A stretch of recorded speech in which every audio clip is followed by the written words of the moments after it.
नमस्कार बंधुरा आमी संगमित्रा आमार এই নিরামিষ সহজ রান্না চ্যানেলে আপনাদের সবাইকে স্বাগত। আজ আমি রান্না করছি মটর ডালের বড়া আর চাপত দিয়ে মিষ্টি কুমড়ো শাকের চচ্চড়ি। আপনারা নিরামিষের দিনে খুব সহজেই বানিয়ে নিতে পারেন এই রেসিপিটি। আপনাদের যদি এই রেসিপিটি ভালো লাগে তাহলে লাইক এবং শেয়ার করবেন। রেসিপিটি কেমন হয়েছে কমেন্ট করে জানাবেন। আরও নতুন নতুন নিরামিষ রেসিপি পাওয়ার জন্য চ্যানেলটিকে অবশ্যই সাবস্ক্রাইব করবেন। ধন্যবাদ। প্রথমেই আমি 1/4 কাপ মটর ডাল, একটা কাঁচা লঙ্কা আর এক টুকরো আদা দিয়ে বেটে নিয়েছি। এখন এর মধ্যে দিয়ে দিচ্ছি সামান্য একটু নুন আর সামান্য একটু হলুদ গুঁড়ো। নুন আর হলুদ গুঁড়ো মিশিয়ে নিয়ে মটর ডালটাকে ভালো করে মেখে নেব। এই দেখুন নুন হলুদ দিয়ে মটর ডাল বাটাটা আমি ভালো করে মেখে নিয়েছি।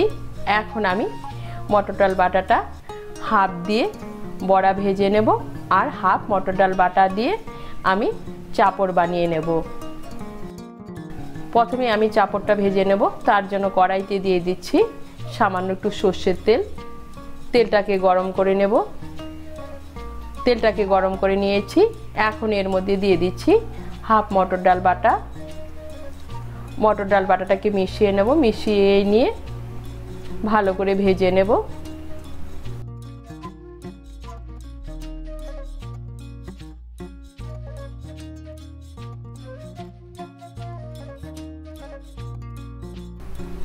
এই দেখুন মটর ডাল বাটাটাকে ভালো করে ভেজে নিয়েছি।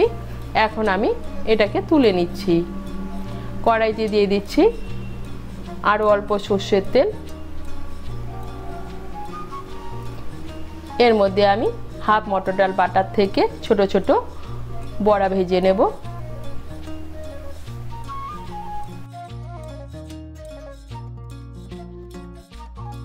এই দেখুন হাফ মটর ডাল বাটা দিয়ে আমি ছোট ছোট লাল করে বড়া ভেজে নিয়েছি। এখন আমি বড়াগুলোকে তুলে নিচ্ছি।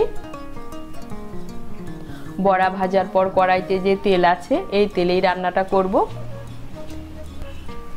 এর মধ্যে দিয়ে দিচ্ছি একটা শুকনো লঙ্কা আর হাফ টিস্পুন কালো জিরে। ফোড়নটা দিয়ে একটু নাড়াচাড়া করে নিয়ে এর মধ্যে দিয়ে দিচ্ছি কিছু সবজি। এখানে আমি সবজির মধ্যে নিয়েছি বেগুন, পটল, ঝিঙে আর আলু। আর কুমড়ো শাকটা আমি পরে ব্যবহার করব। সবজিগুলোকে মিশিয়ে নেব। মিশিয়ে নিয়ে আঁচটাকে মিডিয়াম করে সবজিগুলোকে একটু ভেজে নেব। এই দেখুন সবজিগুলোকে ভেজে নিয়েছি। এখন এর মধ্যে দিয়ে দিচ্ছি হাফ টিস্পুন হলুদ গুঁড়ো, স্বাদ মতো নুন। নুন আর হলুদ গুঁড়োটা ভালো করে মিশিয়ে নেব।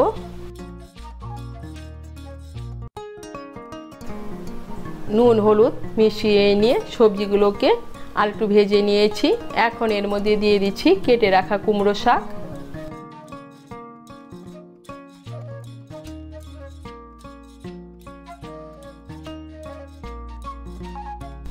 কুমড়ো শাকটাকে ভালো করে মিশিয়ে নেব।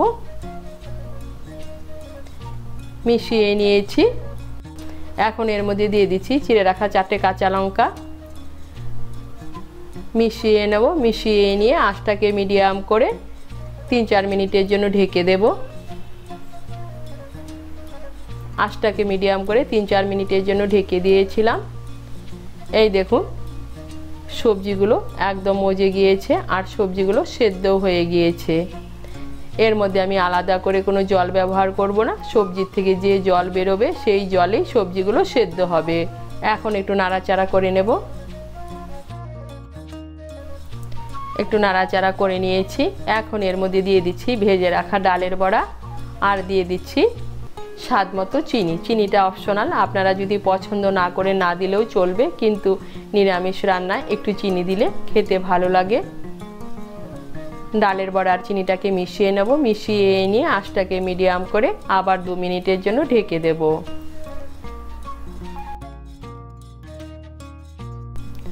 আঁচটা মিডিয়াম করে আবার 2 মিনিটের জন্য ঢেকে দিয়েছিলাম। এই দেখুন